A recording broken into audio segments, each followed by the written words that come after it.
ओम नमः शिवाय। मनोकामना पूरी करने का व्रत है महाशिवरात्रि। तो चलिए महाशिवरात्रि व्रत की कुछ बातें हम जान लेते हैं। महाशिवरात्रि का पर्व इस बार 11 मार्च को है। यूँ तो साल में हर महीने कृष्ण पक्ष के चतुर्दशी तिथि को शिवरात्रि आती है, जिसे मास शिवरात्रि कहते हैं। लेकिन फाल्गुन मास के कृष्ण पक्ष की चतुर्दशी से श्रेष्ठ है, इसलिए इसे शिवरात्रि नहीं महाशिवरात्रि कहा जाता है।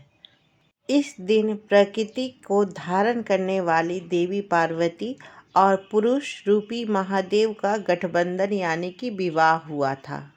महाशिवरात्रि 11 मार्च को दिन में 2:40 से चतुर्दशी तिथि लगेगी, जो मध्य रात्रि में भी रहेगी, और 12 तारीख को दिन में 3:03 पर समाप्त हो जाएगी।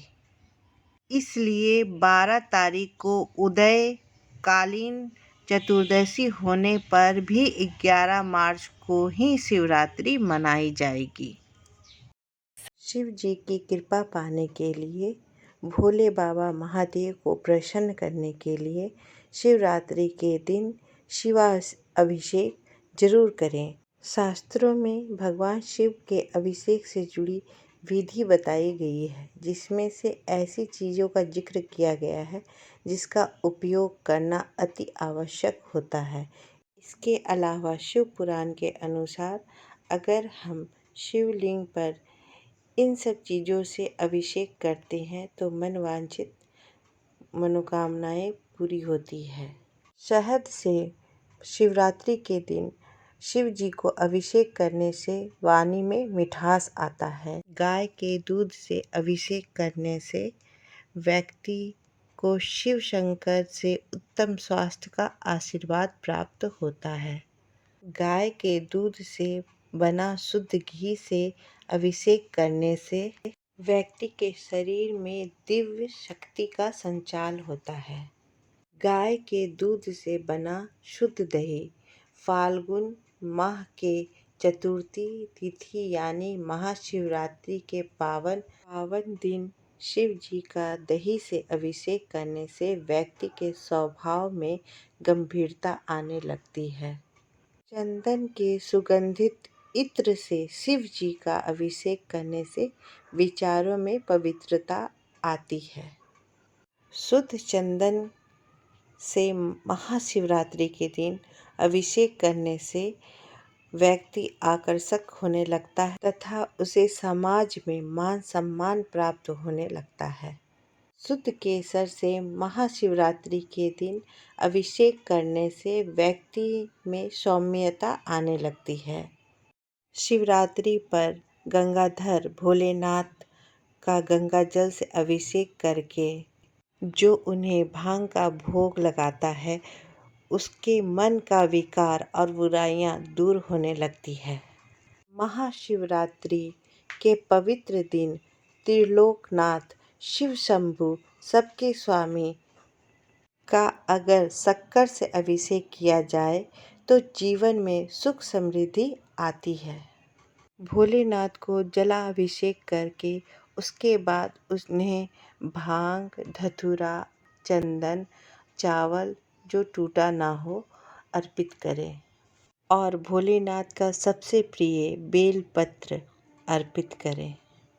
फिर इन्हें घी शक्कर का प्रसाद का भोग लगाएं और पूजा के दौरान ओम नमः शिवाय या महामृत्युंजय का जाप करें। चलिए जान लेते हैं महाशिवरात्रि पर सिद्ध योग का लाभ।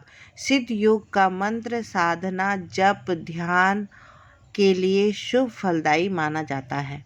इस योग में किसी नई चीज को सीखने या काम को आरंभ करने के लिए श्रेष्ठ कहा गया है।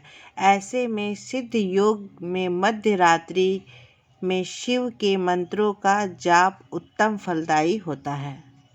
महाशिवरात्रि पर पूजा का समय गृहस्थ और साधकों के लिए महाशिवरात्रि के अवसर पर तंत्र मंत्र साधना तांत्रिक पूजा रुद्राभिषेक करने के लिए 12:12 से 1:12 तक का समय श्रेष्ठ रहेगा।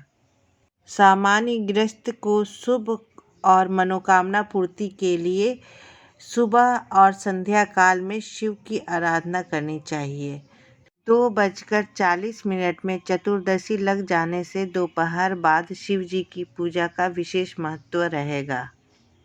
शिव जी की पूजा में रखें इन 5 बातों का ध्यान।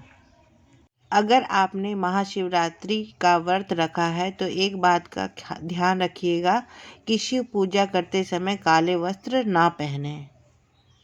भगवान शिव की पूजा करते समय अक्षत अर्पित करना बहुत जरूरी माना जाता है, लेकिन अक्षत टूटा हुआ ना हो। शिव जी की पूजा नारियल से होती है, नारियल पानी से नहीं, क्योंकि शिवलिंग पर चढ़ाई जाने वाली सारी चीज़ें निर्मल होनी चाहिए, यानी कि जिसका सेवन ना किया जाए।